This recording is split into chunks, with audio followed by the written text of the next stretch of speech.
Bonsoir à tous et à tous. Connectez-vous, chers followers, chers abonnés, chers Ivoiriens du monde entier, chers Africains. Connectez-vous, partagez la vidéo, envoyez la vidéo à tout le monde.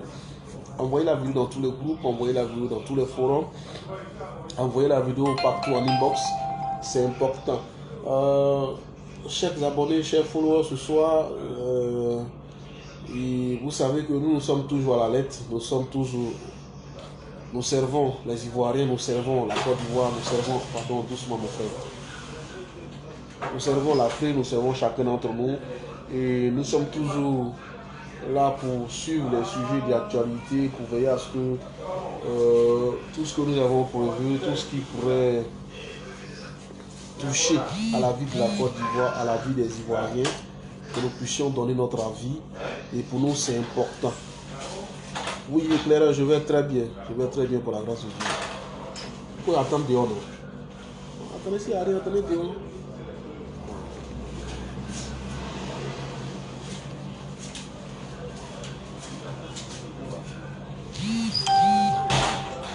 Tout ce qui touche à la vie de la Côte d'Ivoire, à la vie de la nation, nous, ça nous intéresse. Voilà. Et vous savez très bien que depuis un bon moment,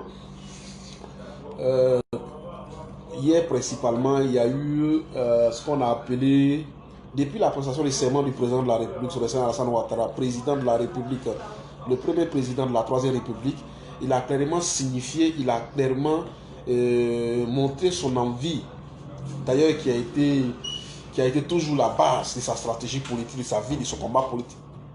Oui, éclaireur. Ok, il n'y a pas de problème, éclaireur. Il a toujours montré clairement son désir d'aller à la paix, son désir de voir les Ivoiriens, la Côte d'Ivoire se rassembler. Corolla Cosmo, Coro, je suis fier de toi. Hein. C'est ça qu'on appelle garçon. Franchement, je suis fier de toi. Tu sais que j'ai été toujours fier de toi. Voilà. Mais là, je suis plus que fier. Et ça, tu le sais. C'est bon. C'est important. Quand il y a des sujets, il faut dire ce que tu penses et il faut assumer ce que tu dis. C'est important. Et là, ça a fait le tour du monde. Franchement, voilà. Quand tu as un grand frère comme ça, toi-même le petit frère, tu as la pression. Tu te dis, tu dois toujours avoir une seule parole. Voilà, tu dois avoir une seule parole. Voilà, à l'image de tes amis. Ibrahim Moussa Sidibé. Voilà, voici quelqu'un aussi qui fait beaucoup pour le RHGP, beaucoup pour le combat que nous menons sur les réseaux sociaux. C'est important. Docteur Bamourou, sois salué depuis ta position. En tout cas, pour nous, la jeune génération, il faut des grands frères comme ça pour nous guider, pour nous orienter, pour nous montrer la voie à suivre, pour nous montrer il faut rester sur le droit chemin, il faut être honnête dans ses propos, il faut rester digne, il faut être toujours dans la vérité, peu importe ce que ça va t'écouter, et c'est important. Bala Sangaré, sois salué. Adja Binate, soyez salué depuis votre position. Partagez la vidéo, envoyez la vidéo partout, envoyez la vidéo dans tous les groupes, envoyez la vidéo dans tous les forums, envoyez la vidéo dans tous les inbox, envoyez la vidéo partout. Voilà, c'est important. Autorité Zana, je suis au Séré. Voilà, reçois mes respects, toute ma considération. Je vais m'arrêter tout simplement à Autorité Zana pour ne pas aller dans le reste et puis ça va devenir problème. Voilà, faut pas les gens vont aller te braquer. Parce que tout le monde sait que tu es un milliardaire, tu es un multimilliardaire, tu es un babatier, tu es un chef, tu es un gourou de la place. Les gens risquent d'aller te braquer. Voilà, moi c'est mon boss, Autorité Zana. Il faut respecter les autorités quand ils sont vivants. Respecte les chefs, les patrons. C'est important. Autorité Zana Koulibaly. Sois salué depuis ta position. Ça, c'est important. Alors, on va poursuivre le direct. Alors, comme je disais, le président de la République sur le Sénat, Alassane Ouattara, a ici manifesté son désir, malgré tout ce qu'on a vécu. Malgré tout ce qu'on a vécu. Et malgré tout ce que lui-même a vécu. D'abord, cela s'est signifié. Il n'y a pas de problème, Corolla Cos, il n'y a même pas de problème. Il n'y a pas de problème. Cela s'est montré déjà par lui-même d'abord sa venue au pouvoir. Beaucoup d'entre nous, et mon doyen, Amadou Kiki, sois salué depuis ta position.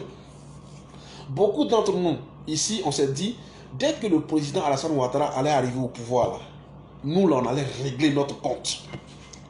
On a été les premiers ici, on s'est dit, on a vécu beaucoup de choses. Nos parents ont vécu beaucoup de choses. Nos proches ont vécu beaucoup de choses. Beaucoup d'humiliations, beaucoup de morts, beaucoup d'assassinats. Des gens ont empêché des voisins. Des gens étaient obligés de déménager parce qu'ils supportaient Alassane Ouattara.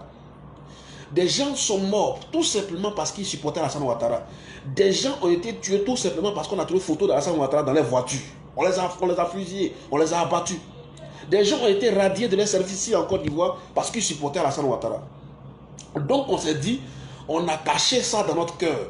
On a supporté notre gouvernement comme on le dit. Et on s'est dit, Alassane Ouattara est arrivé au pouvoir en 2010. C'était pour nous l'occasion de se venger. On a dit, voilà, maintenant là, on va rattraper la frustration.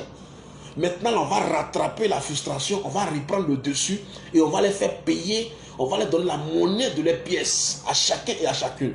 Mais quelle fut notre surprise? Quelle fut notre surprise? Brek Daoud Bouddha. Non, moi je ne m'appelle pas Frotomougou, moi c'est Djina Fagala. Voilà, c'est très important. Moi c'est Djina Fagala. Voilà, chacun a son nom, hein, chacun a son nom de guerre. Pour moi, c'est le Djina Fagala. AK-45, tout le monde connaît. Il frappe les missiles sur sol. Voilà, c'est Djina. Merci, Brek Daoud. Voilà, tu as affaire au Djina Fagala. Voilà, chacun a sa marque déposée. Il faut respecter la marque de chacun. C'est important. Partagez la vidéo. Donc, les bons militants d'abord, partant d'abord du RDA. Hein, les bons militants du RDA, qui savent déjà même qu'à l'époque, simplement dire que je suis militant du RDA, c'était un péché. Quand on dit que tu es militant du RDA, à l'époque, ça pouvait te faire simplement le simple fait que tu sois militant du RDA, tu pourrais dormir en boîte. Tu pourrais dormir en prison pour ça. Pour ce crime, il est RDA. À l'époque, nous on a vécu ça. On était enfants, on voyait. On était jeunes, mais on voyait comment nos aînés étaient oppressés. Des cadres, des gens ici, des gens à Bobo, on allait les ramasser tous en ligne, tout simplement parce qu'ils sont militants du RDA. Aujourd'hui, je vois une opposition se réunir. Ils s'en vont faire meeting et puis ils tous se retournent à la maison. Il n'y a rien. À l'époque, là, militant de RDA ne peut pas faire ça. Militant de RDA ne peut pas faire ça. La forêt du Banco est là. Forêt du Banco peut parler. Forêt du Banco peut témoigner. On va à Port-Bouédé, les mosquées de Port-Bouédé peuvent témoigner. C'est des débats. Donc tout ça là, on a connu tout ça. Ouais, Fatou Meïté, sois salué la grande sœur, depuis ta position. On a connu toutes ces choses-là. On a vu dans ce pays des autorités politiques, des hommes politiques de haut rang et non des moindres dire, si Alassane Ouattara vient président de la République dans ce pays-là, il va passer sur mon corps d'abord. Est-ce que vous comprenez? Quelqu'un dit, ça dit que le candidat d'un parti, le président d'un parti, une autorité en face dit, si toi tu veux être président de la République dans ce pays-là, il va falloir que tu passes sur notre cadavre d'abord. Tout ça, on a entendu. On a subi cette haine. On a subi cette frustration. On a subi tout ce mépris. On a subi toutes ces difficultés.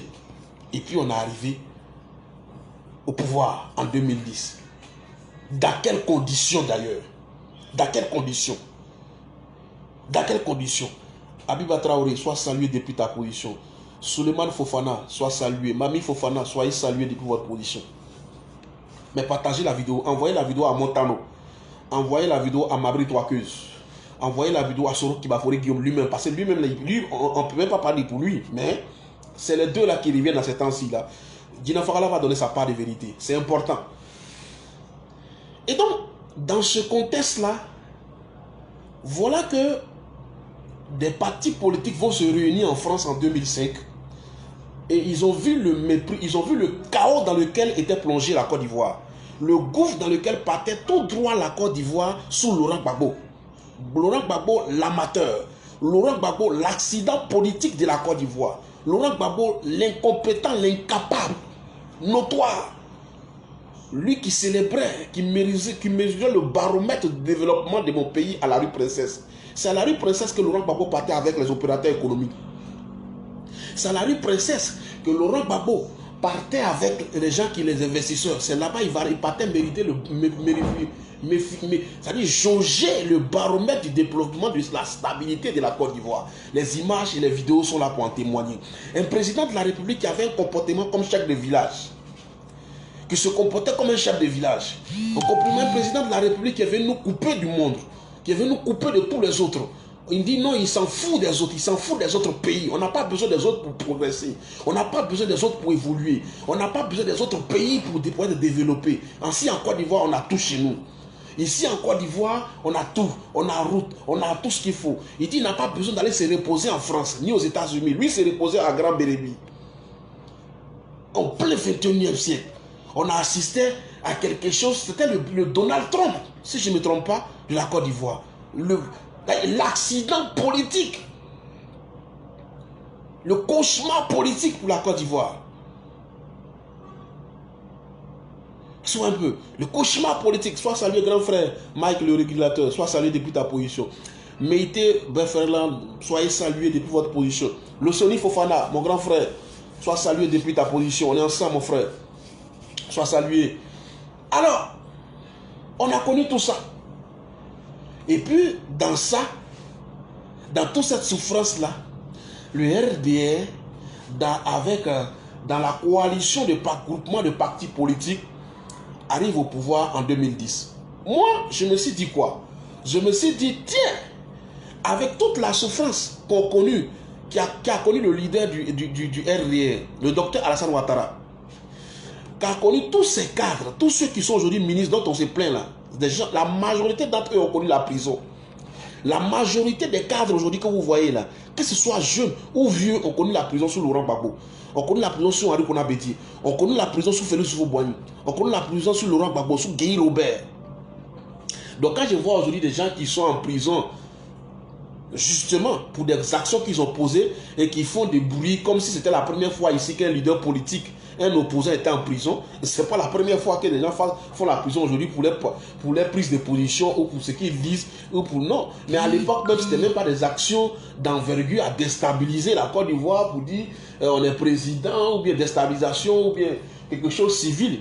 C'était des paroles, c'était le simple fait d'appartenir à un parti politique, c'était le simple fait d'avoir une conviction, c'était le simple fait de s'opposer à des personnes qui les a valu d'être en prison. Mani FT, comment soit salué depuis ta position, brave combattante. J'espère que tu as repris le service et que maintenant on peut parler politique, n'est-ce pas? Voilà. Katoucha, c'est comme à la grande soeur. C'est bon, non? La journée s'est bien passée. Ok, on va avancer. Donc pour nous, c'est dans ce contexte-là que on arrive au pouvoir en 2010. Donc moi je me suis dit quoi? Humainement parlant, avec toutes les difficultés qu'on a connues, je me suis dit, une fois au pouvoir, c'était pour nous l'occasion comment dire, de finir avec toutes les frustrations. Ça dit que humainement parlant, quoi, ça dit tellement on a souffert, tellement on a été humilié, tellement on a été battu, combattu, tellement on a été tué, tellement des gens ont vécu des difficultés, des calvaires, à cause du RD, à cause d'Alassane Ouattara. Donc, pour moi, je me suis dit, on allait se venger. Donc, j'attendais, on s'est dit, on attendait le mot d'ordre d'Alassane Ouattara. Il allait nous dire, on allait se venger sur Gbagbo et ses militants. On allait se venger, le Nord allait se venger sur l'Ouest. Que le Nord allait se venger sur l'Est. Qu'on allait se venger sur les militants d'Henri Konabeti, qui a été le premier à créer l'ivoirité, qui a été le premier à lancer un mandat d'arrêt international pour Alassane Ouattara, ici en Côte d'Ivoire. Merci, Bachir Konaté, des gens qui ont été victimes, voilà, de l'escadron de la mort, le génocide du Banco, comment on appelle ça, ce qui s'est passé à Yopougon, le charnier de Yopougon, des femmes qui ont été violées à Abobo. C'est la même Simone Yves Gbagbo qui a dit, personne ne les a envoyés. C'est une femme qui a répondu comme ça, hein, quand on lui a dit que des femmes ont été violées. Elle dit, elles sont allées, on les a violées là. Qui les a envoyées là-bas? On ne les a pas envoyées là-bas. Si elles ont été violées là, on ne les a pas envoyées là-bas, ici en Côte d'Ivoire. Donc on s'est dit, une fois au pouvoir, le président de la République, sur le Sénat Alassane Ouattara, allait mettre en place un système où on allait les oppresser, les opprimer, jusqu'à ce qu'eux-mêmes là, ils se rendent compte de tout le mal qu'ils nous ont fait. Mais quelle fut notre surprise? Quelle fut notre stupéfaction de constater que le président de la République sur le Sénat Alassane Ouattara nous dise, je ne suis plus maintenant président d'un parti politique. Je suis à partir d'aujourd'hui président de la République de Côte d'Ivoire. Par conséquent, je deviens automatiquement le président de tous les Ivoiriens. Je deviens aussi le président des militants du FPI. Je deviens le président des militants du PDCI. Je deviens le président des militants du MFA. Je deviens le président des militants du RDR. Je deviens le président de tous les Ivoiriens. Et par conséquent, le président Alassane Ouattara est venu surprendre tous les militants, est venu surprendre tous ceux qui dans leur cœur, étaient en train de bouillir la haine, la vengeance, qui étaient prêts à oppresser et à opprimer. Le président a été le premier à parler de paix et de réconciliation depuis sa prise de pouvoir en 2010, depuis même qu'il était cloîtré au Golf Hotel. Et c'est au nom, non seulement le président de la République nationale, Alassane Ouattara, n'a pas tenu compte du fait que des personnes qui sont encore vivantes sont allées jusqu'à déterrer la tombe de sa mère pour vérifier si l'ADN de sa mère, donc il disait que c'est ta mère là, pour voir si l'ADN et l'ADN d'Alassane Ouattara était réellement son fils. Les gens l'ont fait dans ce pays, ils sont là. Il nous a demandé de laisser tomber. Il nous a demandé de tout abandonner. Il nous a demandé de tout oublier et d'aller à la paix et à la réconciliation. Ça a été difficile pour certains. Ça a été difficile pour certains Ivoiriens. Ça a été difficile, pénible pour certains militants de comprendre qu'ils avaient là l'opportunité. Ils avaient là aussi l'occasion de rendre leur monnaie. Mais le président nous a demandé, allons à la paix, allons à la tranquillité, allons à la réconciliation nationale. Si le président Alassane Ouattara, lors de la prise de pouvoir en 2010, en grand homme d'État, n'avait pas eu la sagesse, l'intelligence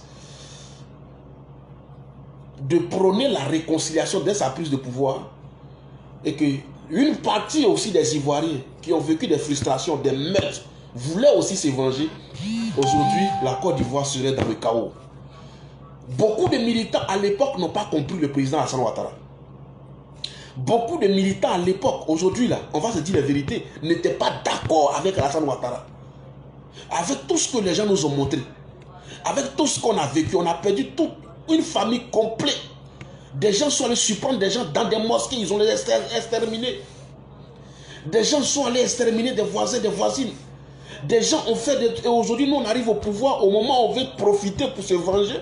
Toi, tu viens, tu nous parles de réconciliation et de vivre ensemble, de construire une nation ensemble.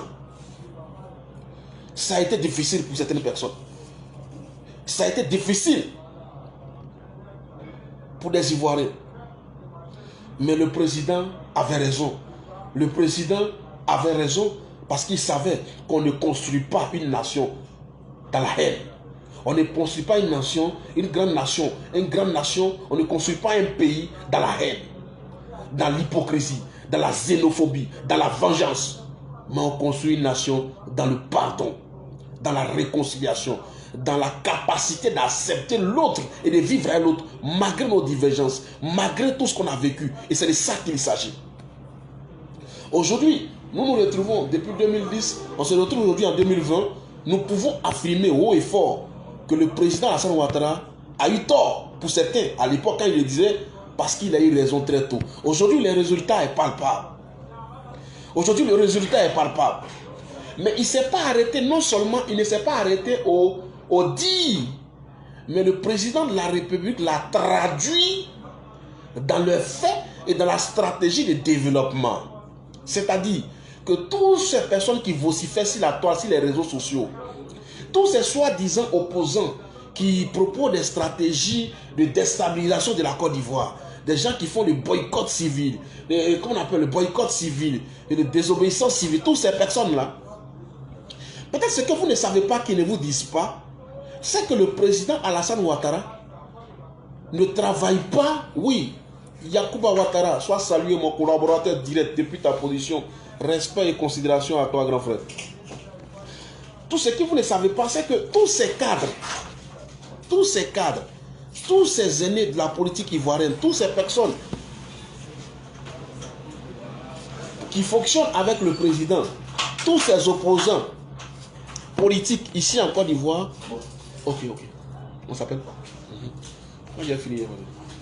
Tous ces opposants politiques ici en Côte d'Ivoire ont vu les zones, les régions bénéficier du développement ici en Côte d'Ivoire.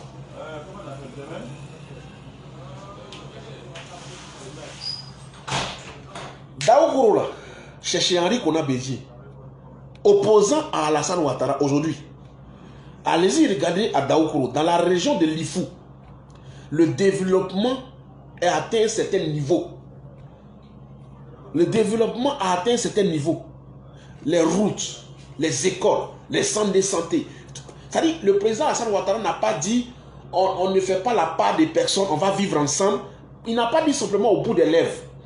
Il a traduit aussi dans les faits. C'est-à-dire dans le développement, dans les routes, dans les ponts. Aujourd'hui, là, je ne sais pas si vous suivez avec moi, mais aujourd'hui, on a des villes du nord qui se plaignent. On a les localités au nord qui se plaignent.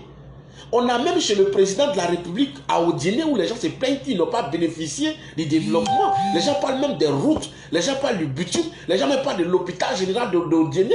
Pourtant, l'hôpital général de Gagnoua là, a été renouvelé par Alassane Ouattara. Gagnoua chez Laurent Gbagbo là, l'hôpital général a été renouvelé, réhabilité totalement, rééquipé, modernisé. Plus que Laurent Gbagbo lui-même qui était au pouvoir. C'est-à-dire Laurent Gbagbo qui était l'enfant de Gagnoua, pour qui Gagnoua était prêt à mourir là. Il n'a pas pu réhabiliter, donner un hôpital digne de ce nom à Gagnoua. C'est Alassane Ouattara qui est venu le faire. Il n'a pas tenu compte des rancœurs. Il ne s'est pas mis là pour dire non, nous allons travailler par rapport aux futures élections. Nous allons travailler par rapport à notre ambition. Nous avons travaillé par rapport à ce qu'on a vécu. Alassane Ouattara et son gouvernement travaillent pour les futures générations. Travaille pour les futures générations. Travaille pour laisser un impact réel par rapport aux futures générations, par rapport au développement futur. C'est de ça qu'il s'agit. Donc la réconciliation en elle-même n'est pas seulement la parole, mais c'est aussi dans les actes, c'est aussi dans le développement. Aucune région de la Côte d'Ivoire aujourd'hui, et ça c'est ce qu'on veut cacher. Je vois des gens sauter, je vois des gens vociférer, je vois des gens crier, je vois des gens insulter le président de la République, je vois des gens parler, je me pose la question, est-ce que c'est de la même Côte d'Ivoire qu'on parle? Je vois des personnes malhonnêtes, des gens malhonnêtes qui viennent crier sur la toile. Pourtant, pendant qu'ils sont en train de crier, pendant qu'ils sont en train de chercher d'abattre le président, pendant qu'ils sont en train de chercher à déstabiliser le président, chez eux, là, le développement avance à grands pas. Chez eux, le développement avance à grands pas. Aujourd'hui, le visage de Daoukro d'Henri Kounabedi a changé grâce à Alassane Ouattara. Le visage de Daoukro a changé grâce à Alassane Ouattara. Allez-y à Ferké. Le visage de Ferké a changé grâce à Alassane Ouattara. Pas plus tard qu'aujourd'hui, ils sont en train de construire un port sec. Le projet de port sec de Ferké a été lancé à grands ponts, à coups de milliards. Alors que Ferké, c'est chez le déstabilisation par excellence. Ferké, c'est celui qui est en train, pendant qu'on est en train de développer chez lui, là, pendant qu'on est en train d'investir des milliards pour faire un port sec chez lui, pour permettre aux jeunes de travailler, pour permettre à la Côte d'Ivoire d'avancer, pour permettre à Ferké de sortir de tout ce que vous savez, monsieur est en train de préparer un dernier coup d'État. Monsieur est en train de chercher où il va payer des armes. Il est en train de chercher comment il va s'attendre avec sa copine Sirani. Hein? Comment il est en train de s'attendre avec sa copine Sirani là, hein? pour avoir l'argent, pour pouvoir encore attaquer, pour déstabiliser. Aujourd'hui, celui qui va faire Guillaume a décidé, il s'est dit non, il ne peut plus faire un coup d'État. Il sait que le coup d'État n'est plus possible. Ça, c'est la nouvelle stratégie. Ils ont fini par conclure qu'il ne peut plus renverser le pouvoir d'Alassane Ouattara. Il ne peut plus faire de coup d'État parce que tout le monde sait. Il ne peut plus faire de coup de force parce que ça ne va pas marcher. Mais ils veulent maintenant endeuiller. Ils veulent maintenant tuer. Ils veulent blesser. Faire des actions sporadiques à la djihadiste façon là. C'est ça qui est la nouvelle stratégie de Soro Kibafori Guillaume. Avec des mercenaires, avec des crânes brûlés, avec des personnes à qui ils payent. Où ils sont déjà prêts. Ils sont prêts à mourir. Ils sont prêts à faire des actions comment on appelle les jeunes, les petits djihadistes qui s'explosent avec des bombes sur eux là. C'est ce que Soro Kibafori Guillaume est en train de faire actuellement. Ça c'est la nouvelle stratégie. Sinon ils savent que c'est fini. Soro sait que c'est terminé pour lui. Mais il s'est dit qu'il ne va pas nous laisser tranquilles. Il ne va pas nous laisser en paix. Chers frères et sœurs, allez-y regarder à Bongouanou. Allez-y à Bongouanou, la région natale de Pascal Affi N'Guessan. Quand on dit la réconciliation, ce n'est pas dans la bouche. Réconciliation, ce n'est pas dans la bouche. Quand je dis je me réconcilie avec quelqu'un avec qui j'ai fait palabre, et puis chez lui, il n'y a pas goudron. Quand je vois des personnes chanter pour dire non, vous parlez de réconciliation, pourtant les gens sont en prison. Vous parlez de réconciliation, pourtant c'est ceci, c'est là. Mais réconciliation aussi, c'est d'abord le développement. La réconciliation, c'est le développement, c'est les routes, c'est les infrastructures, c'est les écoles, c'est les bitumes. Ce que Laurent Gbagbo lui-même n'a pas fait quand il était président de la République, 10 ans cadeau là, ce qu'il n'a pas fait, c'est ce qu'Alassane Ouattara a fait chez Laurent Gbagbo. Dans son village natal, ça est là, c'est clair, il y a les images, il y a les vidéos qui peuvent témoigner. Est-ce qu'il y a une autre réconciliation encore plus que ça? Est-ce qu'on peut parler encore de réconciliation, d'action qui peut réconcilier deux personnes plus que ça?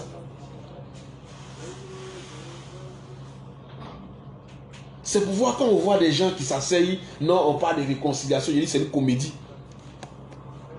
Je dis que c'est une comédie. Ça dit qu'on se fout les gens sont en train de se servir de cette histoire de réconciliation là pour se sucrer les poches, pour trouver des arguments, pour trouver des phénomènes, je ne sais pas quoi que ce soit pour dire des choses, mais c'est rien du tout. Vous dites, toi Pascal Affi-N'Guessan, tu dis que tu es ennemi, tu es contre la gouvernance d'Alassane Ouattara. Toi Pascal Affi-N'Guessan, tu dis qu'Alassane Ouattara n'a rien fait. Alassane Ouattara, c'est ton adversaire, c'est toi qui es devenu même porte-parole. Voilà du comité de transition. C'est-à-dire que vous avez créé vous-même votre gouvernement, vous voulez prendre le pays et ainsi de suite. Mais prenez pied.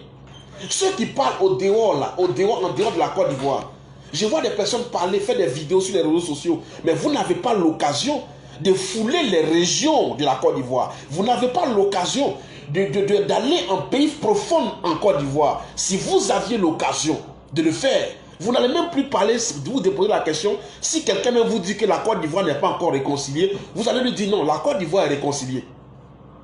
Ce n'est pas la Côte d'Ivoire qui n'est pas encore réconciliée. La Côte d'Ivoire est réconciliée. Les Ivoiriens, eux là, ils sont déjà réconciliés. C'est les leaders politiques, c'est les hommes politiques, c'est des individus qui ne sont pas encore réconciliés. C'est des individus qui ont des intérêts, qui ont des problèmes de personnes. C'est eux qui ne sont pas encore réconciliés entre eux. Sinon, les Ivoiriens sont déjà réconciliés. Sinon, les Ivoiriens entre eux là sont réconciliés. Non, il faut qu'on se réconcilie. On ne peut pas parler de réconciliation s'il y a des gens en prison. On ne peut pas parler de réconciliation s'il y a des gens en prison. Vous savez depuis combien d'années les prisons existent en Côte d'Ivoire? Quand on parle de prison même là, prison là, vous savez depuis combien d'années prison existe en Côte d'Ivoire? Vous savez combien de frères, de connaissances moi j'ai en prison? Vous savez combien de frères? Est-ce que vous savez si moi-même j'ai déjà séjourné en prison?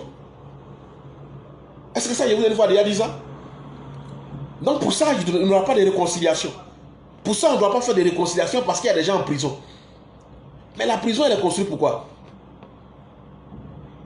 Quand on construit une prison là, je vous appris, je pose la question, quand on construit une prison, c'est la prison parce qu'elle est construite, c'est la prison qui va te chercher chez toi à la maison pour venir te mettre dans la prison, ou bien c'est tes actions que tu poses, ou bien c'est ce que tu fais qui t'amène en prison. La prison c'est une maison. Hein? La prison c'est une maison. Il y a des gens en prison, donc on ne doit pas parler de réconciliation. Il y a des gens en prison, donc mais c'est grave.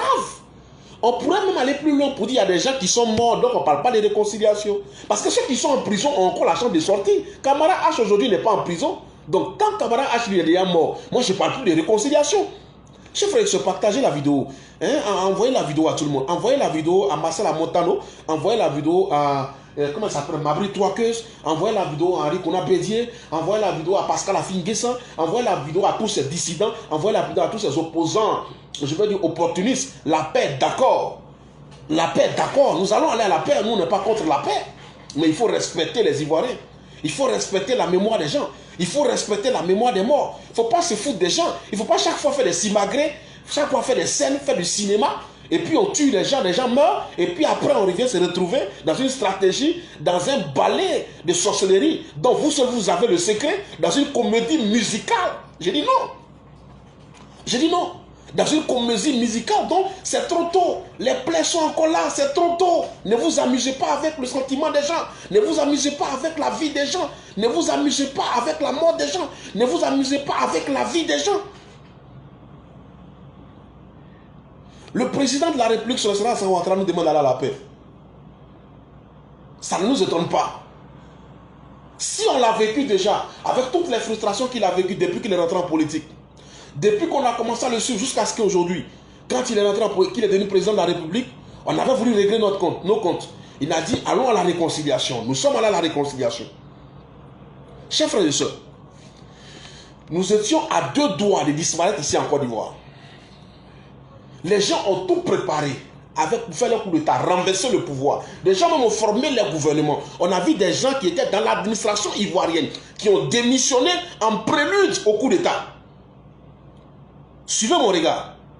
Des gens ont démissionné dans l'administration avec leur position parce qu'ils savaient qu'ils avaient le profil pour être des personnes neutres de la société civile, pour être dans le gouvernement de la transition, dans le gouvernement du coup d'État.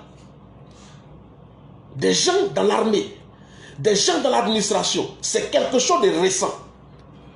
Des proches nous ont quittés. Et parmi ces proches, Soro Kibafori Guillaume est parti depuis très tôt. Ça, c'est pas un problème. Chemin faisant, dans la difficulté, c'est-à-dire que pendant que la Côte d'Ivoire, notre pays, pour la première fois, c'est-à-dire que un phénomène qui a attaqué tous les pays du monde. Marcel Amotano a quitté le gouvernement pendant qu'on a découvert les premiers cas de Covid-19 en Côte d'Ivoire. Ça veut dire que notre pays était face à une situation difficile. Tout le monde était tendu. C'était quelque chose de nouveau. On ne maîtrisait rien. On n'avait pas un système préparé à cette pandémie, à cette tragédie. Tous les jours, c'était des cas. Laissons le domaine même politique. Laissons le volet politique des choses. Parlons du côté humain. Parce qu'on venait de désigner Amadou Koulibaly comme le candidat du RHDP.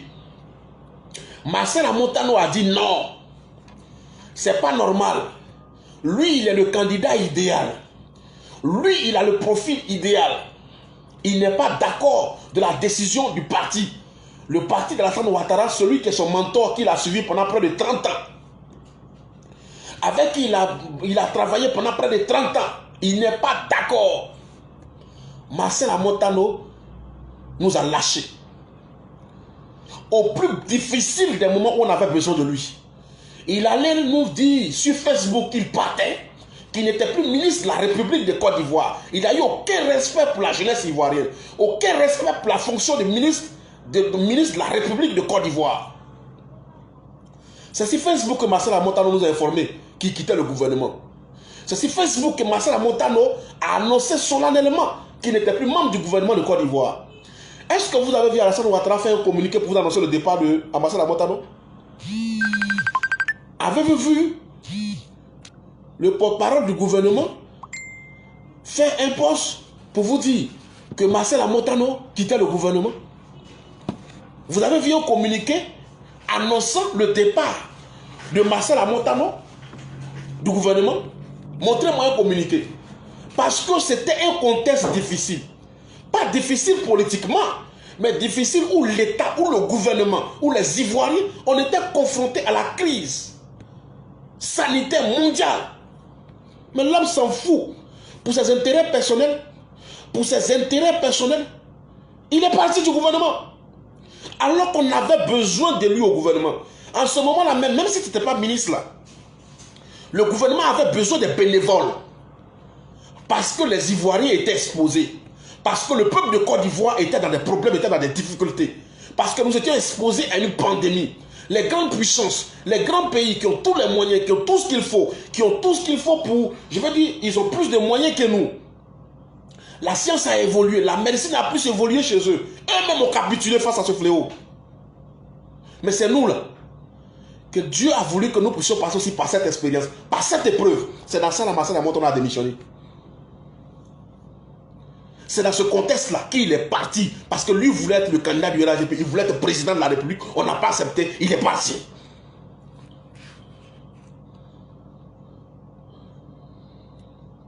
Mabri Touakus est rentré dans une discussion avec le président de la République. Parce que pour Marcel, c'est clair, hein? Ce n'est pas un débat. Je finis avec Marcel. C'est ce qu'il a demandé. Il dit lui, il devait être le candidat du RHDP. Pour lui, il trouvait qu'Amadou Koulibaly n'était pas la personne idéale. Parce qu'ils sont deux fidèles. Si Amadou est resté fidèle avec le président Alassane Ouattara, que lui aussi, il était fidèle au président Alassane Ouattara depuis des années. Et que ce n'était pas normal que le président choisisse Amadou Gon Coulibaly. C'est pour ça qu'il est parti. Ça, c'est clair. C'est pour ça qu'il est parti. Et quand il est parti, il a mis en exergue maintenant sur les réseaux sociaux le fait que lui, sa femme, était du Nord, et que lui, à Montano, était Naïd à Boisseau, ainsi de suite. Vous voyez, il nous a mis dans un schéma, dans un habillage. Comme si en Côte d'Ivoire, aujourd'hui, pour diriger la Côte d'Ivoire, c'était lié à l'ethnie. Comme si aujourd'hui, diriger la Côte d'Ivoire était lié à l'origine. Diriger la Côte d'Ivoire était lié au nom. On s'en fout du nom. On s'en fout de la région. On s'en fout de ton origine. On parle aujourd'hui de ta compétence, de ton carnet d'adresse, de ce que tu peux apporter à la Côte d'Ivoire. C'est ça qu'il s'agit.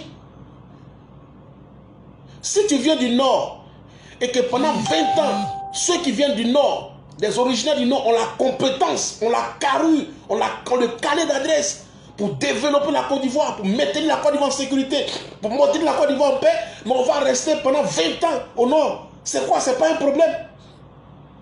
On est resté pendant 30 ans avec Félix Houphouët-Boigny. On est resté pendant 30 ans. Félix Houphouët-Boigny était 30 ans président de la République de Côte d'Ivoire. Personne ne s'est plaint. Aucun indice ne s'est levé pour dire non, pourquoi le président de la République n'est pas du Nord et ça fait 30 ans qu'il est président de la République. D'ailleurs, cette histoire de démocratie là, moi c'est pas trop mon truc. Hein. C'est pas trop mon truc. Cette histoire de démocratie, chaque 2 ans, c'est pas mon truc. Hein. Non. Bon, là encore, c'est un autre débat. Donc, on s'en fout. On s'en fout de ça. C'est ça, c'est ce que les gens n'ont pas compris. Moi, je dis, là où va la Côte d'Ivoire aujourd'hui, là où le président Alassane Ouattara est venu mettre la Côte d'Ivoire aujourd'hui, il y a des gens même dans votre tête, déjà, vous devez vous enlever dans l'affaire des présidents de la République. C'est-à-dire que vous-même, en âme et conscience, là, vous voulez vous regarder. Regardez là où le pays est, et puis nous, on ne peut plus être candidat même à la candidature pour être président de la République dans notre pays. Parce que ce pays-là même nous dépasse. Parce que ce pays-là même nous dépasse. Nous, là, ce n'est plus notre temps. Ça dit, ce n'est plus notre place. Mais comme des gens, comme on le dit chez nous, les Yorolombali, Kokmem Bali, ils disent Kokmem, hein. C'est pour ça que les gens se lèvent pour dire non, eux veulent être président de la République. C'est pour ça. Sinon, c'est quelqu'un qui est honnête, qui te regarde, c'est-à-dire tu quittes à l'aéroport, tu descends à Abidjan, tu vas dans les rues, tu vas dans les pays, dans les villes de l'intérieur, tu vas dans les... quand tu regardes là, toi-même, tu sais que même directeur de même, tu peux plus être en Côte d'Ivoire. Pays là où ça arrivé? Pays là où ça arrivé? À laisser dans l'administration ivoirienne. Les gens racontent tout. Non, du favoritisme, du ceci, cela, du rentrer-sortir, si je regarde, ça me fait rire. Du favoritisme. Du favoritisme. Allez-y, regardez aujourd'hui l'administration ivoirienne, remplie de cadres compétents. Remplie de cadres compétents. Remplie de cadres compétents, même dans le privé. Même dans le privé. Les gens innovent, les gens se battent pour repositionner la Côte d'Ivoire, redonner une autre image à la Côte d'Ivoire. Pendant ce temps, des plaisantins veulent venir profiter de quelque chose qui ne vous ressemble pas, quelque chose qui n'est plus à votre image. Ressaisissez-vous avant qu'il ne soit trop tard. La Côte d'Ivoire est en avance. La Côte d'Ivoire est en vitesse. Ahmed H, combattant, sois salué depuis ta position. La Côte d'Ivoire est en vitesse. La Côte d'Ivoire est allée à un autre rythme aujourd'hui, ou même pour être président, c'est sélectionné. Aujourd'hui, même on parle de 2025. On parle de 2025 déjà. Moi, je les regarde, je dis calmez-vous. Il faut se calmer. Il faut se calmer. Parce qu'il y a beaucoup de facteurs qui rentrent en ligne de compte pour diriger un pays comme la Côte d'Ivoire aujourd'hui. Il y a beaucoup de facteurs qui rentrent en ligne de compte. Nous, on pose beaucoup de problèmes aujourd'hui, beaucoup de schémas. On a besoin de beaucoup de garanties. Donc, voici comment Marcel Montano nous a lâchés. Mabri Touakeuse, il y a des actions, il y a des choses qu'on n'avait pas voulu dire à l'époque parce qu'on était en campagne électorale. Il ne faut pas parler pour s'affaiblir. On a fini en campagne. Le président de la République a été élu, il n'est plus le président, il n'est plus candidat du RHGP, il est président de la République. Maintenant, on va casser les papos. D'abord, toi, Mabri Touakeuse, d'abord, comment l'homme il vient en politique? Comment l'homme Mabri vient en politique? Mabri a profité d'une situation. Mabri a profité d'un système. Mabri a profité d'une faiblesse. C'est tout. D'abord, Mabri, tu hérites d'un parti comme l'UDPCI de Gueye Robert. Mais comment toi, Mabri, tu hérites d'un parti comme de l'UDPCI de Gueye Robert, si dans ce parti-là, on a les Mirmont, si dans ce parti, on a les Alassane Salif Ndiaye, si dans ce parti, on a le gars comment on appelle là, Sakassou là, Akoto, si dans ce parti, on a parce qu'à l'époque, c'est Akoto qui a dit qu'il était le président comment on appelle le président de l'UDPCI. C'était le président. François Franck, sois salué depuis ta position. Respect. C'était lui. Mais comment se fait-il que les Mabri Touakeuses là sont devenus propriétaires de l'UDPCI, se sont servis de l'UDPCI, de titre de président de l'UDPCI là, pour faire du chantage, pour être ceux qui sont devenus des multimilliardaires et continuer encore de prendre le titre de l'UDPCI là, pour vouloir nous faire chanter. De vous à moi, si ce n'est pas plaisanterie. Si ce n'est pas plaisanterie, si ce n'est pas amusement dans la boîte, de vous à moi,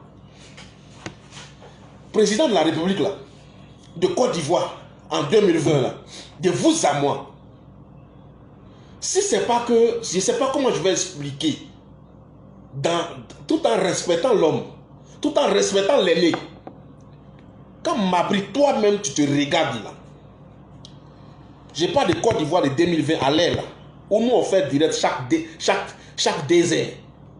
Où les Ivoiriens même qui sont à l'extérieur sont plus... C'est eux qui nous appellent. C'est-à-dire que quand il y a quelque chose à Yopougon là, ce sont tes followers qui sont en France là, qui t'appellent. Et à Yopougon là, il vient d'avoir palabre là-bas. Est-ce que vous comprenez ce que je suis en train d'expliquer?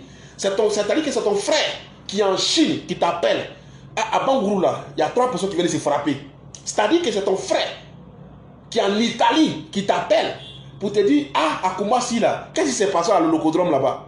C'est pour te faire comprendre que le pays là n'est plus... Le monde aujourd'hui là, c'est un petit village. C'est un petit village. Sort, rentre dans Abidjan, regarde les ponts, les routes, regarde les infrastructures, regarde les universités, regarde les centres de santé, regarde les échangeurs. À l'image de tout ça, tu reviens à la conclusion. Est-ce que toi, Mabri Touakeuses, tu peux être président de la République de Côte d'Ivoire en 2020? Mabri Touakeuses, tu étais dans ton gouvernement aux États-Unis. C'est Gueye qui t'a fait revenir en Côte d'Ivoire. Puisque à l'époque, ils n'ont pas voulu fonctionner. Hein?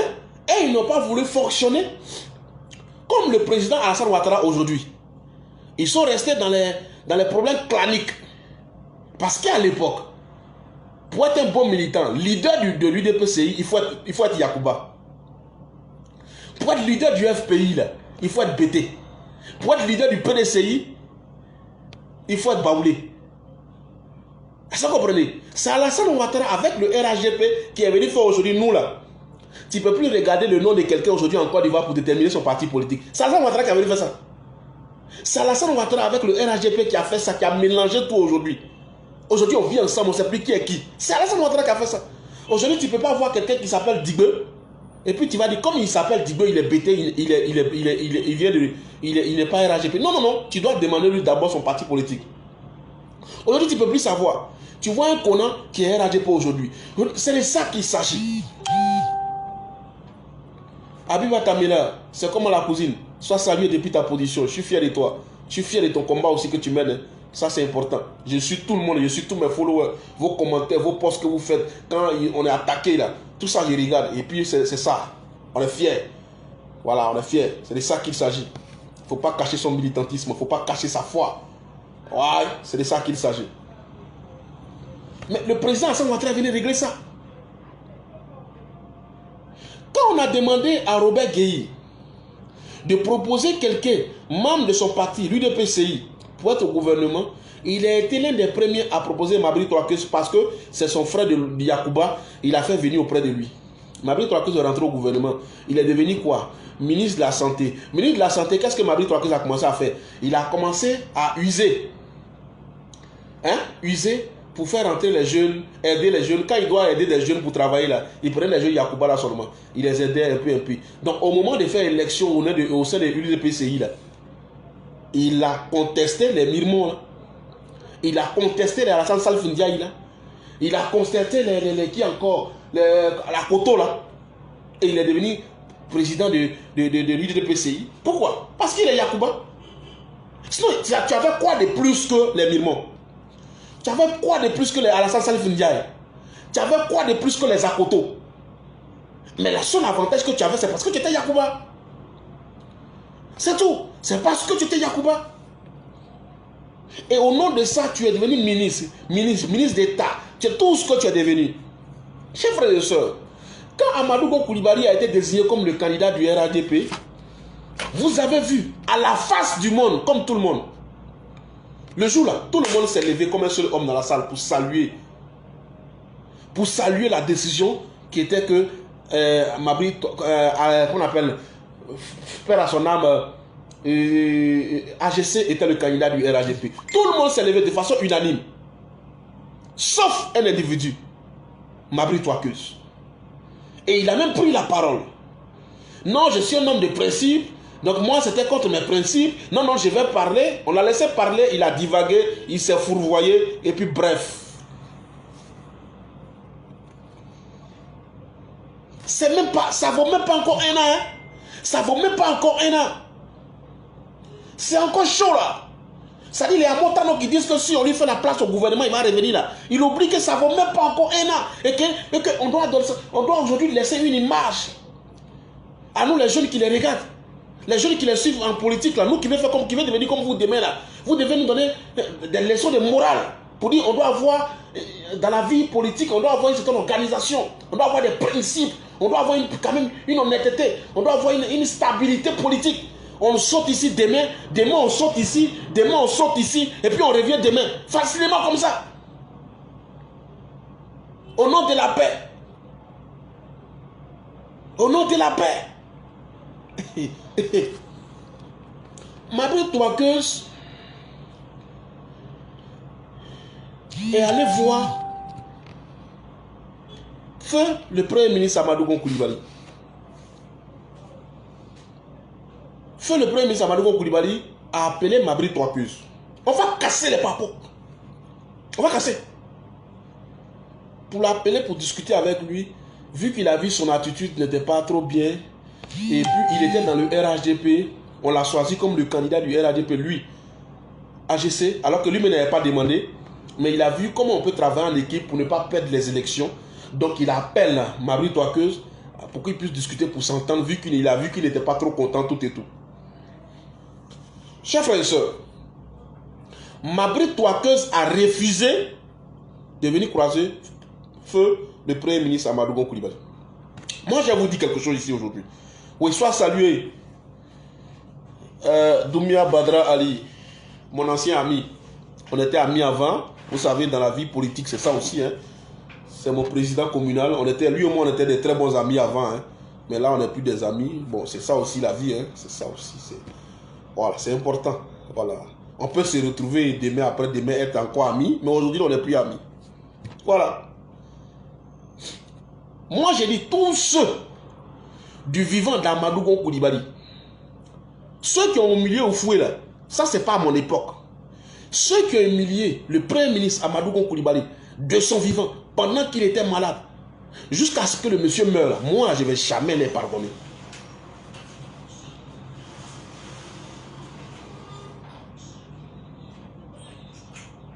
Je ne vais jamais les pardonner.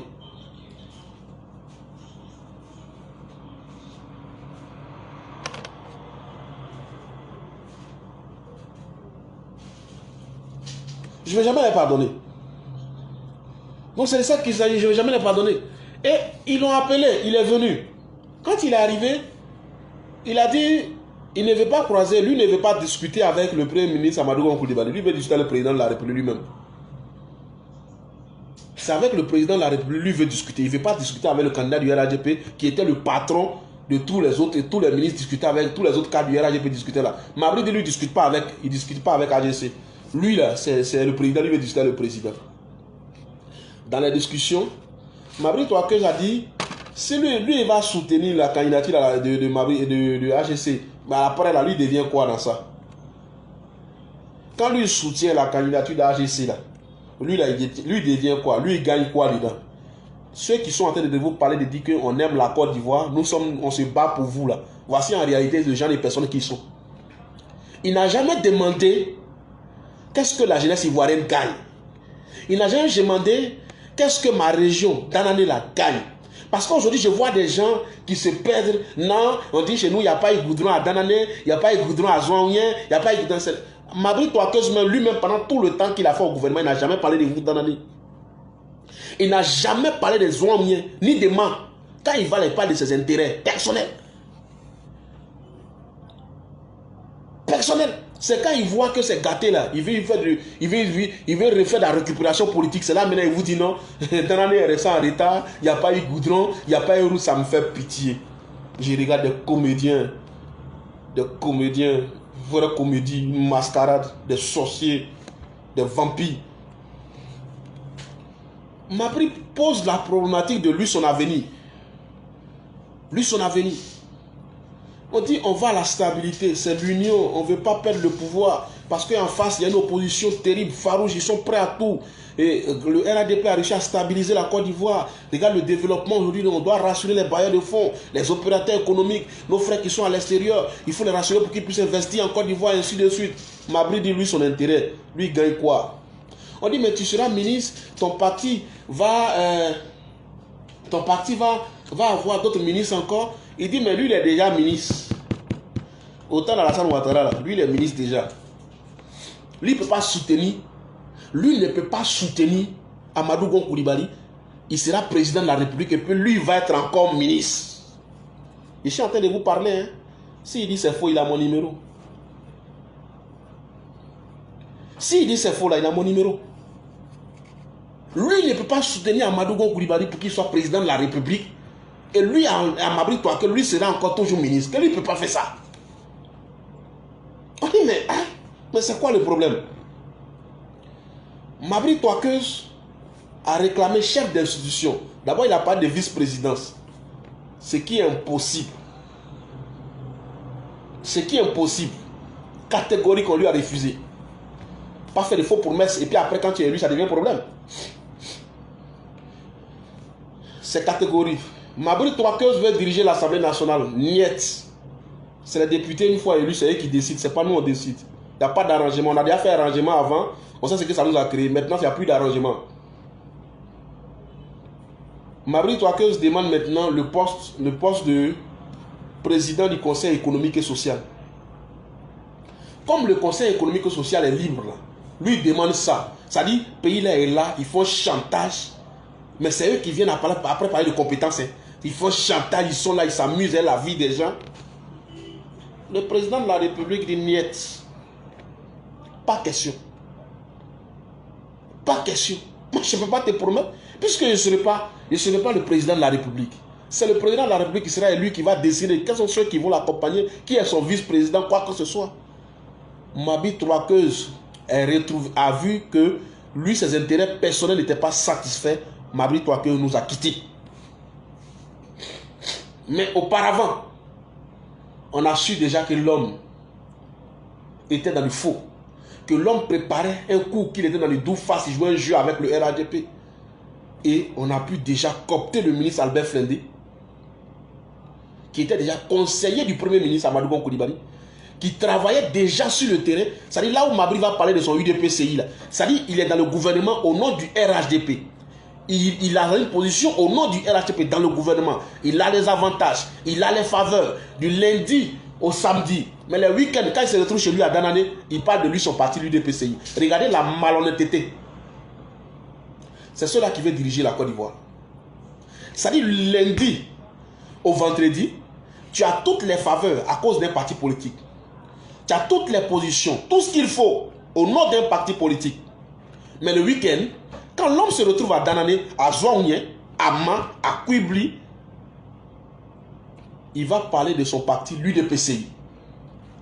Il va même faire des réunions restreintes. Là où il dit, faut pas ça va sortir, hein, ça n'a qu'à rester entre nous. Moi, coûte que coûte, en 2020, là, moi je serai candidat. Laissez-les parler. Moi je serai candidat. Il se dit que c'est restreint. Il s'est dit que c'est serré. Il s'est dit que c'est nous les Gawa. Nous, on ne sait pas. Mais il ne savait pas que lui-même, il était infiltré. Il ne savait pas que lui-même, Mabri Toakeuse, là, il était infiltré.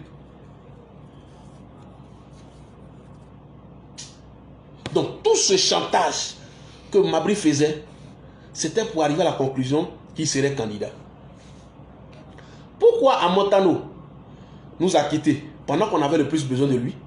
Parce que le plus important, aujourd'hui, tu vas demander à un homme, dans sa vie, peut-être il a eu 2 ou 3 relations dans sa vie, mais il y a pour une là qui n'arrive pas à oublier. Vous savez pourquoi?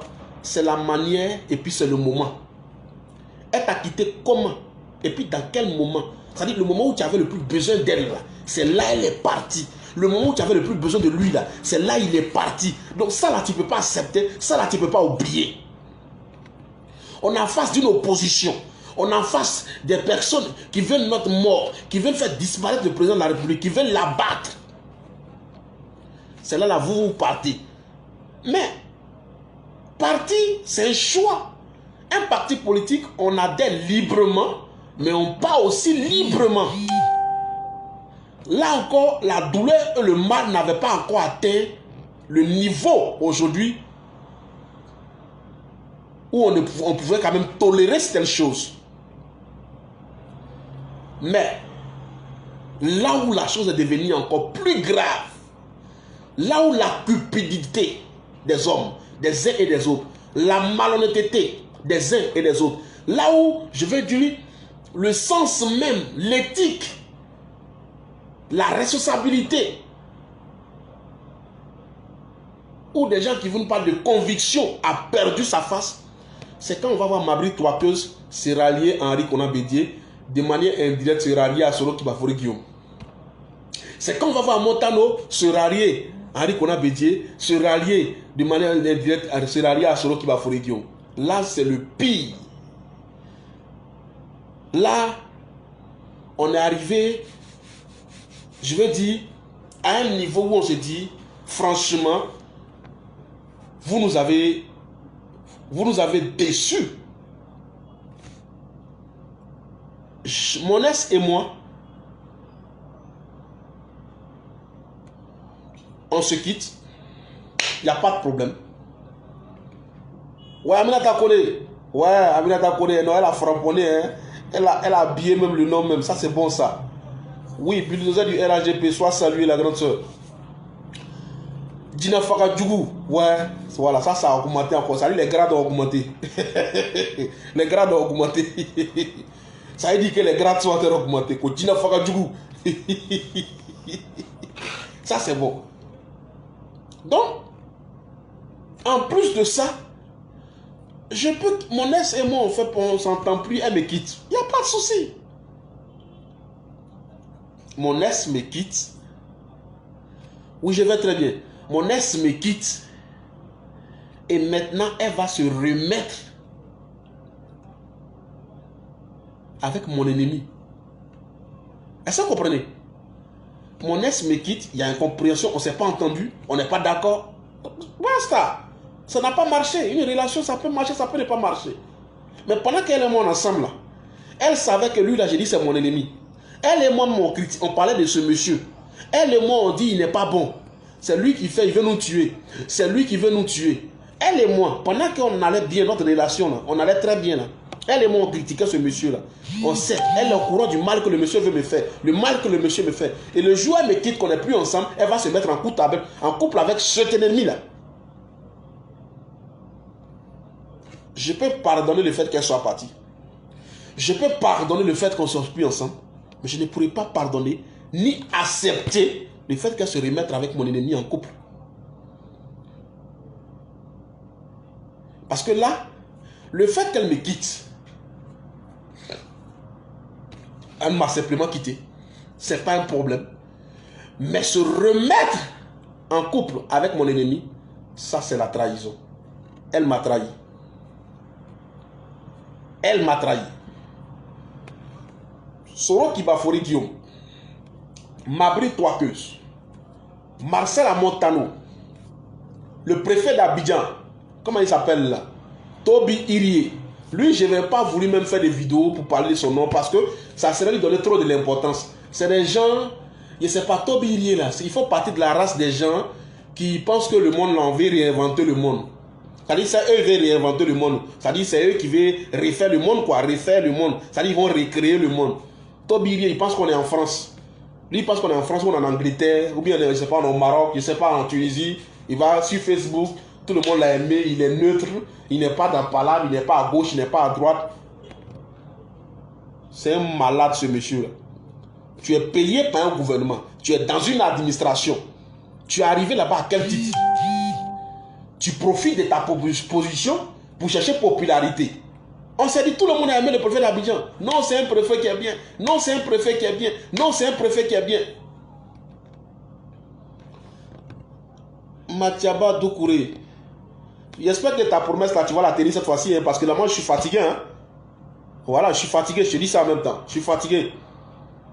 Voilà, je suis fatigué. Depuis le début de l'année là, c'est tout ce que tu m'as toujours promis. Tu m'as toujours promis, mais jamais tu ne tiens tes promesses. Toujours tu es en train de me Soro. Tu es devenu pareil comme Soro Guillaume. Il faut te méfier, hein. Ah ouais. Est-ce qu'on voit un peu?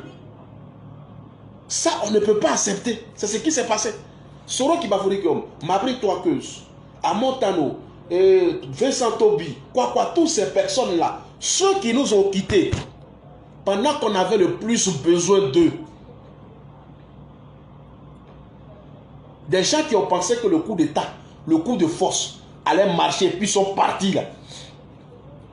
Aujourd'hui, pour la paix et pour la réconciliation, je vois des jeunes, un petit groupuscule de communicateurs au sein du RADP, des gens qui, pour eux là, les 80 mois qu'il y a eu là, c'est rien. On a failli mourir, ils ont failli renverser le pouvoir là, c'est rien. Ils ont failli tuer le président. Des cortèges des ministres ont été attaqués, pour eux c'est rien. Pour eux c'est comme des petits, on n'a qu'à oublier ça. Pour la réconciliation et pour la paix. Des gens encore quoi? Le RHDP, la politique c'est une école. La politique c'est une école. Le RHDP c'est une famille. Et dans une famille, il y a les âgés, il y a les premiers, il y a ceux qui sont au premier rang, il y a les moins âgés, et puis il y a nous les petits là. Nous les derniers, les petits là, qui viennent de commencer là. Et puis nous on regarde ce que les grands qui sont devant là ils font. Si, pour la paix, on est d'accord. On peut pardonner à Mabri Toakeuse. On se rappelle que c'est aujourd'hui, il s'est rappelé que entre Sénifo et puis Yacouba, il y a alliance. Basta, il n'y a pas de souci. Amontano dit, si c'est pour servir la Côte d'Ivoire, il est prêt à venir au gouvernement. Ce n'est pas dans le gouvernement que tu vas servir la Côte d'Ivoire. Dites à Amontano que pour servir la Côte d'Ivoire, ce n'est pas forcément dans le gouvernement. Nous, on sait la Côte d'Ivoire. Nous, on sait la Côte d'Ivoire. On n'est pas obligé d'être dans le gouvernement pour servir la Côte d'Ivoire. Tout le monde sait la Côte d'Ivoire. Est-ce que tu es obligé d'être dans le gouvernement pour servir la Côte d'Ivoire? Pourquoi non? Si le président veut ouvrir son gouvernement, je serai prêt à venir servir mon pays. Pour servir ton pays, là, tu es obligé d'être dans le gouvernement. C'est-à-dire, il y a des gens qui se foutent des gens, quoi. Il y a des gens qui se foutent des gens. Aucune. C'est-à-dire, je ne sais pas comment j'ai aucune pudeur. Facilement comme ça. Facilement comme ça. Je vois des gens qui sont en train de faire des meetings, qui sont en train de faire des meetings à l'ouest pour demander au président de la République de réaccepter Mabri Toakeuse au RHDP. De réaccepter Mabri Toakeuse au RHDP. Facilement comme ça. Je dis, c'est bien, c'est normal, c'est le président qui décide. C'est un parti politique. Chacun rentre, chacun sort comme il veut. Il n'y a même pas de souci. Qu'il réintègre le RHDP au nom de la paix, il n'y a pas de souci. Je ne suis pas de ce genre à dire non, oui, telle personne, on ne doit plus l'accepter, il n'a qu'à partir. Un parti politique ne fonctionne pas comme ça. Voilà, un parti politique ne fonctionne pas comme ça. Telle personne a fait non, c'est plus la peine, on ne veut plus de lui, il ne faut pas, il va venir, il n'y a pas de problème, ils peuvent revenir. Albert Mabri Toakeuse, il revient au RHGP, chez lui à Zouanien, il y a un comité de base là-bas. Un comité de base du RHGP à Zouanien. Le comité de base là, il y a 25 personnes dedans. Je vais vous dire le fonctionnement du RHGP. La structuration même du RHGP même. Il y a ce qu'on appelle d'abord le comité de base. d'un parti politique. C'est pourquoi quand on a dit qu'on allait gagner les élections au premier tour, là, les gens pensaient que on était en train de affabuler, on disait des choses. Non. Il y a les comités de base d'abord. Il y a 25 personnes dedans. Et le comité de base des 25 là, il y a quelqu'un qu'on appelle le président du comité de base des 25 personnes. Il y a ensuite ce qu'on appelle les sections. Dans section là, du RHDP, les 25 là, quand il y a 10 dans une zone, ça devient une section du RHDP. Donc ça fait 250 militants. À la tête, il y a un président de section. Est-ce que vous comprenez? Si Mabry Twakeuze veut revenir au RHDP, nous, on est d'accord qu'il revienne au RHDP. Le RHDP est un grand parti. Il n'a pas besoin de refuser qui que ce soit. Mais nous allons inscrire Mabry Twakeuze dans un comité de base à Zouangé chez lui. Il sera inscrit dans un comité de base à Zouangé chez lui, au RHDP. Mais il ne revient pas pour faire chantage à qui que ce soit. Mabry ne reviendra pas pour faire chantage pour entrer au gouvernement, pour être ministre, pour être un chef d'institution, pour être ambassadeur, ou pour être député, ou être président de quoi que ce soit. Jamais. Si c'est ça qui est votre intérêt, si c'est ça votre problème, on n'a pas besoin de vous.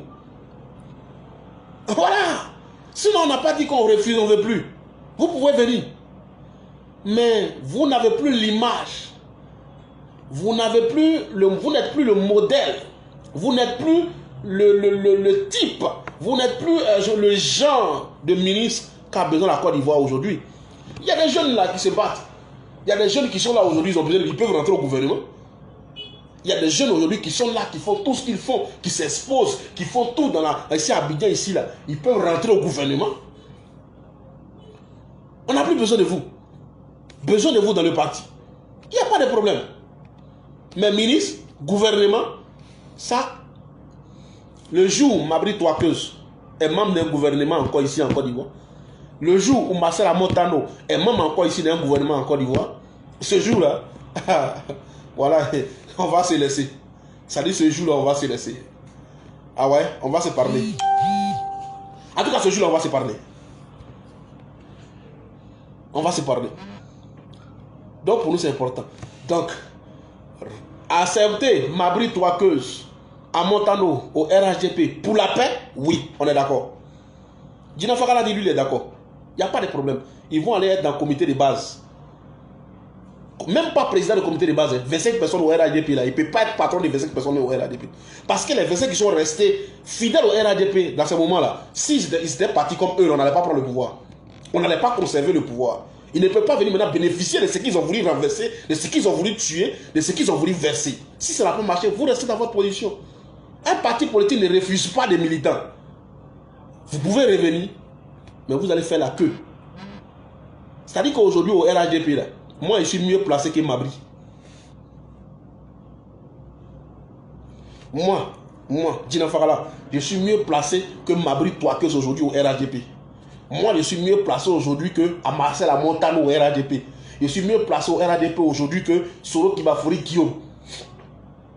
Je suis mieux placé aujourd'hui que les Vincent Tobi Ilié, à qui on a donné des milliards dans l'administration, qui aujourd'hui se retrouvent à donner des leçons là. On est mieux placé qu'eux aujourd'hui.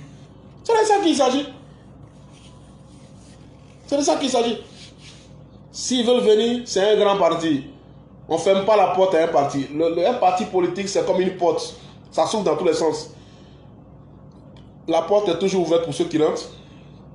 Mais en même temps, elle est toujours ouverte pour ceux qui veulent sortir. On n'oblige personne à rester, on n'oblige personne à partir. C'est de ça qu'il s'agit. Il faut à un moment donné être réaliste. Il faut à un moment donné enseigner nos partis politiques. À un moment donné, il faut avoir une bonne image. Il faut avoir une bonne influence sur la future génération. Tout le monde peut fauter à par moment. Tout le monde peut merder par moment. Tout le monde peut baisser les bras par moment. Mais des gens qui baissent les bras, les mêmes qui baissent les bras tout le temps, qui reviennent tout le temps, qui reviennent, il faut par moment les sanctionner. Il faut leur dire que vous n'êtes pas les mieux que tous les autres. C'est de ça qu'il s'agit. Chers frères et sœurs, c'était ma position sur ce débat qui continue et qui commence.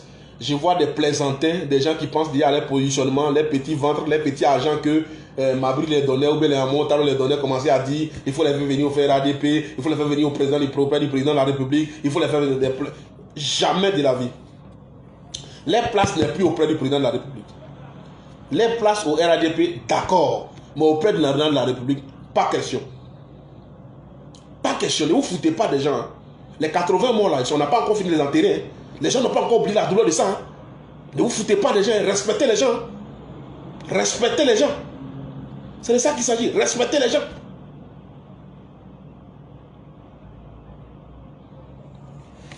Que Dieu bénisse la Côte d'Ivoire. Dieu bénisse les Ivoiriens. Dieu bénisse chacun d'entre vous. Alors, je vais finir. Nous, Soro Kibafori Guillaume, lui, c'est les âmes qu'il connaît déstabilisées. Voilà. Nous, cyber-militants, communicateurs au sein du RHDP, c'est dans ça aussi on profite pour faire nos bonnes affaires. Et comme ça marche, on continue de faire nos bonnes affaires. Alors, je vais terminer par nos annonces, la pause publicitaire. Pour tous ceux qui sont intéressés par nos services, c'est-à-dire que la vente des terrains ici à Abidjan, vente des terrains à Abidjan ici, vous connaissez le numéro, moi aussi je vous connais, maintenant on se connaît, tout le monde me connaît maintenant, on s'appelle, on parle, il y a les réservations, il y a les achats, tout le monde connaît. Voilà, j'ai dit, pour tous ceux qui ont besoin de terrain à Abidjan, veuillez me contacter. Voilà, tous ceux qui veulent payer un bon terrain à Abidjan, sécurisé, sans problème, sans ramba, il faut m'appeler. Nous avons des terrains à Anyama, nous avons des terrains à Angré, nous avons des terrains à Bassam, nous avons des terrains à Vitré, et c'est à de très bons prix, propres. Sans problème. Voilà, sans problème. Quand tu m'appelles, chap. Mais ce qui est bon maintenant, c'est qu'on a commencé aussi des facilités de paiement. Là, tu peux payer en plusieurs tranches. Voilà, les gens payent en plusieurs tranches aujourd'hui. Donc, ce qui fait que j'ai beaucoup maintenant de personnes là qui commencent à solder un peu, tout et tout. Voilà. Pendant que je fais le direct là, je suis dans les locaux même de l'entreprise comme ça. Vous voyez derrière moi, non? Je pense que ça se voit. Voilà, je suis dans les locaux même de l'entreprise. Je peux tourner la caméra, vous allez voir un peu.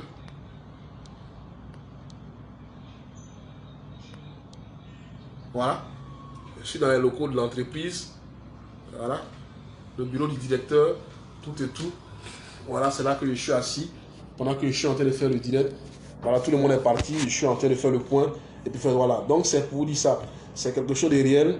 Voilà, donc c'est toujours le même numéro 0739 09 09 0739 09. On ne peut pas faire politique matin, midi, soir. On ne peut pas faire politique 24 On doit manger quand même, on doit d'abord.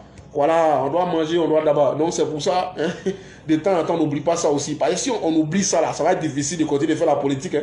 C'est parce que quand on fait là, quand on fait nos annonces, vous nous appelez, il y a 2 ou 3 ventes par semaine, on a les commissions, et puis on arrive à vivre, et puis on est encouragé. Vous voyez un peu, non? On est encouragé. Donc on ne peut pas aussi dire qu'avec le RHDP, on n'a rien reçu. On ne peut pas dire que aussi, donc, le combat qu'on mène pour le RHDP là, on ne gagne rien. Voilà, moi je ne peux plus dire ça.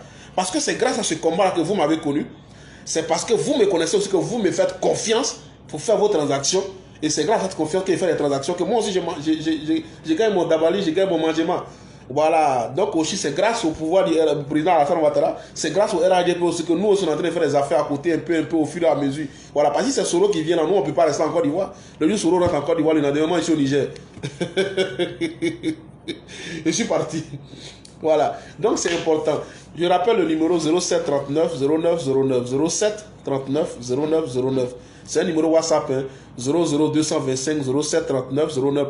Tous ceux qui veulent les terrains à Abidjan, et même à l'intérieur, j'ai pu avoir des sites à Bangourou, j'ai eu des sites à Boaké, j'ai eu des sites à Yamsoukro, on m'a parlé des sites à San Pedro. C'est le même numéro. Il faut m'appeler, on va caler ça, on va gérer. C'est très important. Dans la vie, il n'y a pas un homme politique qui ne travaille pas. Voilà. Je suis entrepreneur en bâtiment et en même temps, je mets des terrains à la disposition de mes clients. C'est-à-dire que le terrain est bon, tu es d'accord, tout est réglé, tu as tous tes papiers, et il peut faire ton plan pour te donner. On fait ton plan, on fait ton devis, on te donne, on suit les travaux, tout, on construit ton bâtiment propre, tranquille quoi. Voilà, c'est de ça qu'il s'agit. Voilà, il faut travailler. Il faut travailler. Tous les hommes politiques ont un métier. Voilà, tous les hommes politiques travaillent. Likima sérénité. Voyez ça qu'on a. Bon les gars, soyez salués et puis on est ensemble, hein. On est ensemble, les gars. À demain, Inch'Allah. Bonne nuit et puis je vous aime.